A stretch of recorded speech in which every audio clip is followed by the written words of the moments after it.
আমরা হাওড়া থেকে উপাসনা এক্সপ্রেসে হরিদ্বারের উদ্দেশ্যে রওনা দিলাম। আজ আমাদের গন্তব্যস্থল হচ্ছে কেদারনাথ। ফার্স্ট আমরা হরিদ্বার যাব, ওখান থেকে বাসে করে আমরা যাব কেদারনাথের উদ্দেশ্যে রওনা দেব।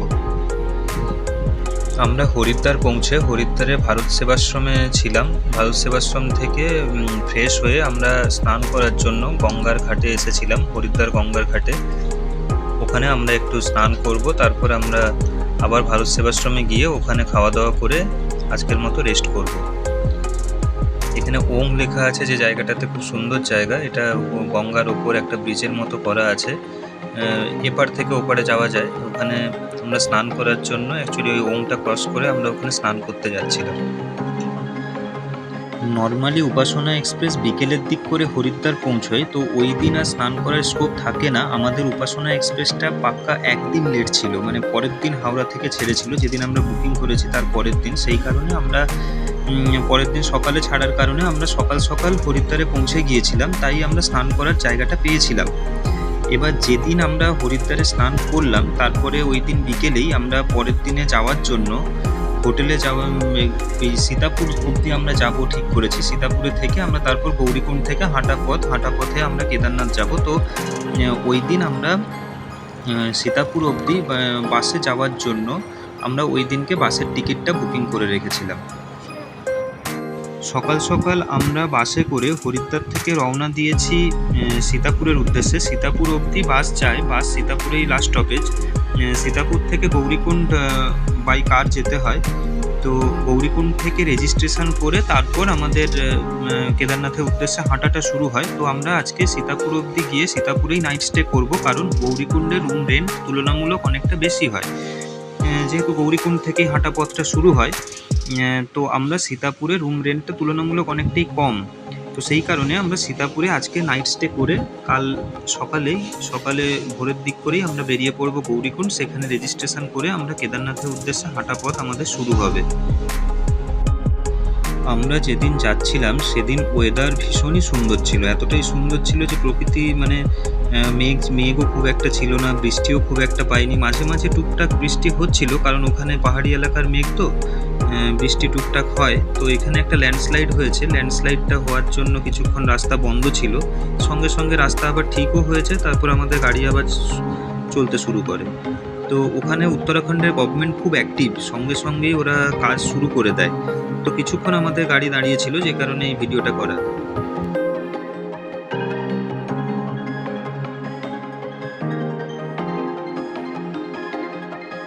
সীতাপুর পৌঁছতে আমাদের প্রায় বিকেল 3টে বেজে গিয়েছিল। ওখানে সীতাপুরে বাস থেকে নেমে তারপর আমরা ওখানে হোটেল আগের থেকে বুকিং ছিল না, তো আমরা বুকিং করে ওই দিন আমরা ওখানেই নাইট স্টে করেছি। তো যেখানে হোটেল বুকিং করবে সেখানেই রাতের খাবার ওরাই ব্যবস্থা করে দেয়, সেই নিয়ে কোনো অসুবিধা হয় না। তো ওখানে নাইট স্টে করে পরের দিন আমরা কেদারনাথের উদ্দেশ্যে রওনা দেব। আমরা হোটেলে ফ্রেশ হয়ে হোটেলের বাইরেই মন্দাকিনী নদী বয়ে যাচ্ছিলো, তো ওখানে আমরা একটু দেখার জন্য গিয়েছিলাম। তখনও রাত হয়নি, তো সেই হিসেবে আমরা একটু ঘুরতে বাইরে বেরিয়েছিলাম। তো সেই মন্দাকিনী নদী খুব সুন্দর জায়গা।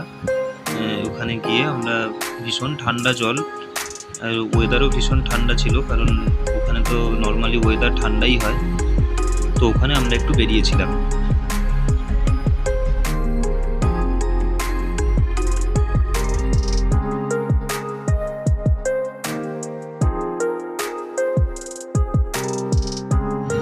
আমরা আগের থেকে অনলাইন রেজিস্ট্রেশন করে রেখেছিলাম, তো ওখানে আমাদের রেজিস্ট্রেশন চেক করিয়ে গৌরীকুণ্ড থেকে সকাল সকাল আমরা কেদারনাথের উদ্দেশ্যে রওনা দিয়েছি, হাঁটা শুরু করেছি।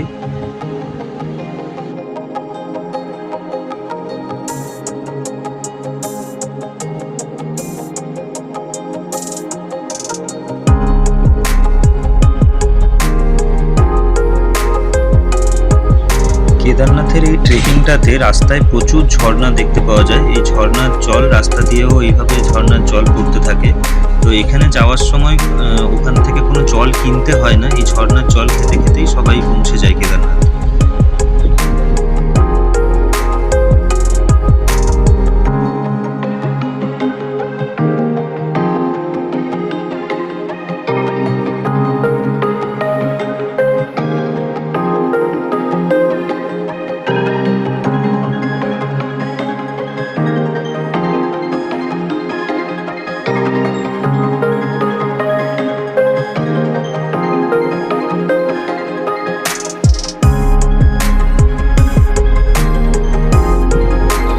কেদারনাথ ট্রেকিংয়ে হাঁটতে হাঁটতে মাঝে মাঝে কোনো কোনো পজিশন থেকে হিমালয়ের চূড়াটা দেখতে পাওয়া যায়। সেই চূড়াটা দেখতে পেলে মনে অনেক শান্তি আসে।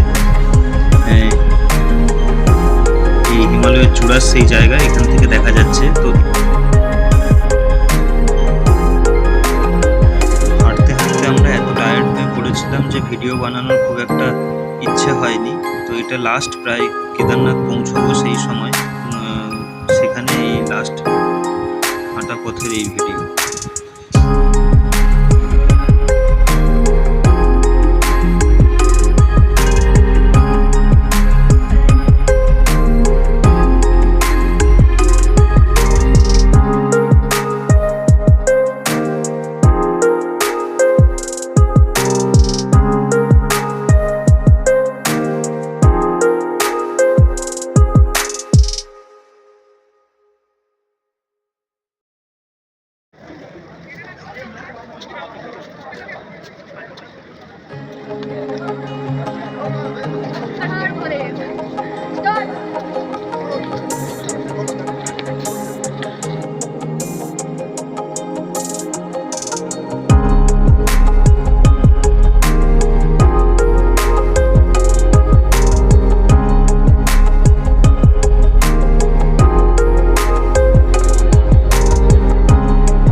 কেদারনাথে উঠলে এরকম টার্গেট করে ওঠাই ভালো যে যাতে সন্ধে হওয়ার আগে কেদারনাথ পৌঁছে যাওয়া যায়, তা না হলে কেদারনাথের সন্ধ্যা আরতিটা দেখা যায় না।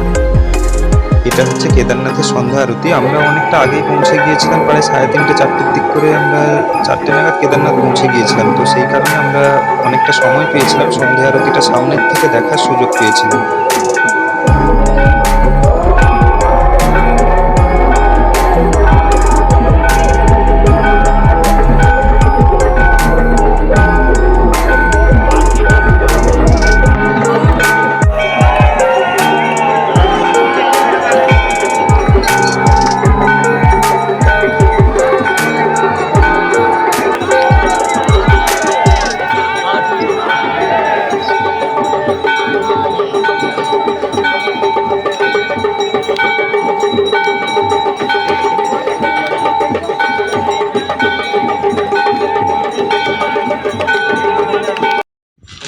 ওই দিন রাত থেকেই প্রচণ্ড বৃষ্টি শুরু হয়। আমরা ওখানে টেন্টে ছিলাম। টেন্ট দু ধরনের হয়, একটা হচ্ছে ওপেন স্পেসের ওপর খোলা আকাশের নিচে টেন্ট থাকে, কিছু টেন্ট থাকে ঘরের ব্যালকনির জায়গাটাতে। তো আমরা ওই ঘরের ব্যালকনির জায়গার যে টেন্ট সেখানেই ছিলাম, কারণ বৃষ্টি হলে ওই টেন্টগুলোতে কোনো অসুবিধে হয় না। রাস্তার ওপর টেন্টগুলো জলের মধ্যে পুরো ভিজে যায়। পরের দিন ভোরবেলাতেই আমরা উঠে ফ্রেশ হয়ে তারপর রেনকোট পরে নিয়েছি, কারণ প্রচণ্ড বৃষ্টি হচ্ছিল। তো পুজো দিয়ে আমরা আবার ব্যাকে আজকে নিচে নামব।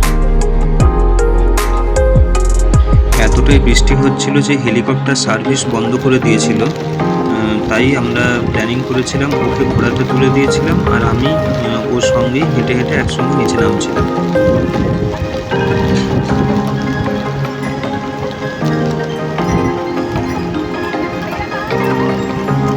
আছে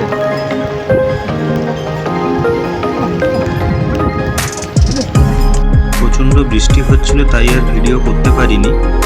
ওই দিন নিচে নেমে আমরা আবার সীতাপুর চলে এসেছিলাম। সীতাপুরে নাইট স্টে করে পরের দিন সকাল সকাল আমরা আবার হরিদ্বারে বাসে করে আবার আমরা হরিদ্বারে ব্যাক করছি। তো সকালে বাস ওই সীতাপুর থেকেই পাওয়া যায়, ওখানে আগের থেকে কোনো টিকিট কাটার দরকার পড়ে না। সকালে গেলেই স্ট্যান্ডে গেলেই সীতাপুর স্টেশন স্টপেজ থেকে বাস পেয়ে যাওয়া যায়। পরের দিন হরিদ্বারে আমরা হরিদ্বার মনসা মন্দিরে গিয়েছিলাম। মনসা মন্দির ওপর থেকে এই ভিউটা ক্যাপচার করেছিলাম। মনসা মন্দির থেকে নেমে আমরা আবার কর্কিপৌরির ঘাটে গেছি। কর্কিপৌরির ঘাট থেকে আমরা আবার ব্যাকে রুমে চলে এসেছি। তারপরের দিন আমাদের হরিদ্বার